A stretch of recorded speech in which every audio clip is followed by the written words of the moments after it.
Merong maraming mga cute na hayop na sa katunayan ay napaka-peligroso at mapanganib, at merong maraming hayop na tila nakakatakot ngunit hindi naman talaga nakakasakit sa'yo. Ngunit ang mga hayop na ito ay pinakamalala sa dalawa. Hindi lang sila mukhang nakakatakot na maaaring magbigay sa iyo ng bangungot, ngunit maaari rin silang maging pinaka-peligroso sa iyo at sa iyong pamilya. Kaya kung sakaling makasalubong mo ang mga hayop na ito, ay layuan mo na lamang sila. Una ay suriin natin ang Golden Crown Flying Fox. Maaring hindi mo pa narinig ang hayop na ito. Sila ay bihira at matatagpuan sa Pilipinas. Sila ay kamukha ng paniki, ngunit ang laki nila ay tulad ng isang fox. Maraming larawan nila ang kumalat sa internet kung saan tinatawag silang human-sized bugs. Sa una, marami ang nag-aakala na ang larawang ito ay pinakalat lamang, ngunit hindi. Ang nakakatakot na hayop na ito ay totoo.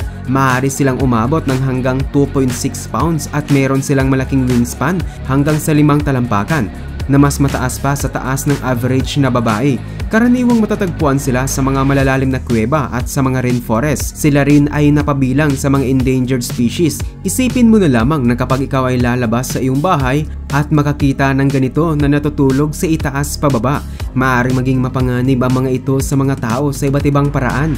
Kapag tatamaan ka sa kanilang pakpak, ay siguradong injury ang aabutin mo, at sila rin ay naimpluwensyahan ng seryosong nakakahawang sakit na maaaring magdulot sa mga tao.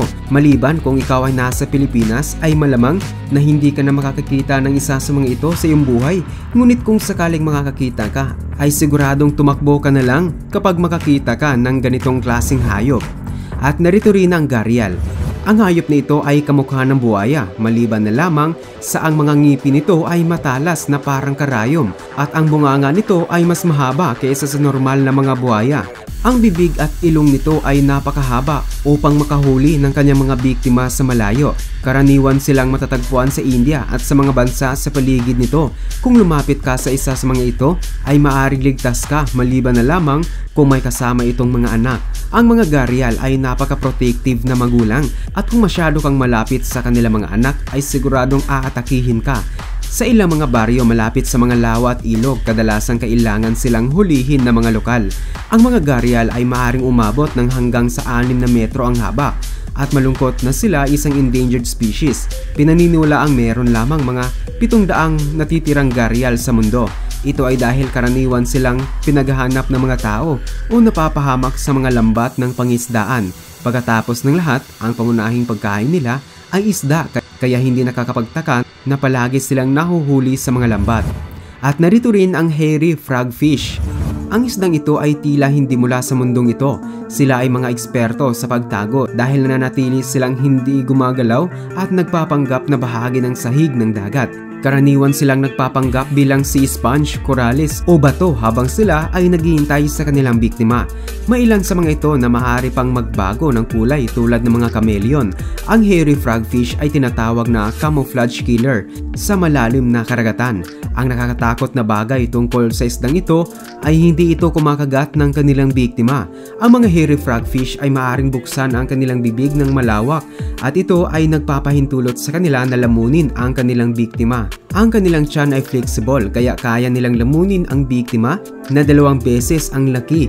Meron silang maraming mga ngipin na may sukat na 5 mm na ginagamit upang kagatin ang kanilang mga biktima. At narito rin ang fish-eating spider.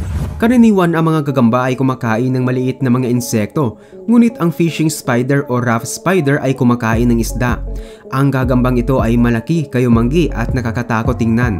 Ang kanilang nakakatakot na mga paa ay nagpapahintulot sa kanila na maglakad sa tubig, at ang mga tinik ay nagpapahintulot na madetect ang aktibidad na nagaganap sa ilalim ng tubig. Pagkatapos sila ay kumakapit sa isda at iba't ibang uri ng hayop sa ilalim ng tubig at kinakain ito. Tama ka, ito ay isang gagamba na maaring mangisda. Matatagpuan sila sa Hilagang Amerika, Europa at New Zealand.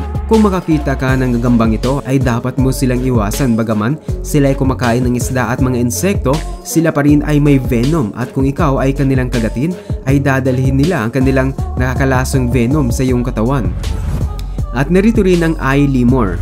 Ang bihirang primates na ito ay tila nakakatakot tingnan.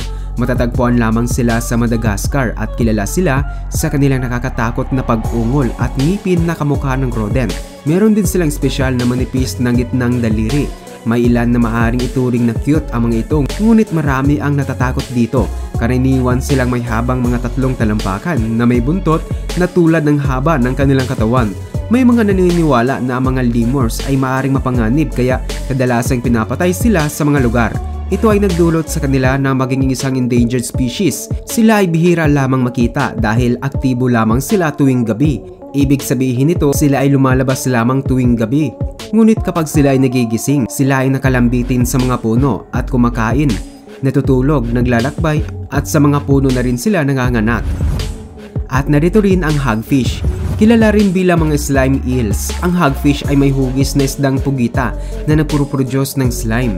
Meron sila mga sensory tentacles sa buong katawan na ginagamit upang hanapin ang pagkain na karaniwan ay mga bangkay ng mas malalaking hayop.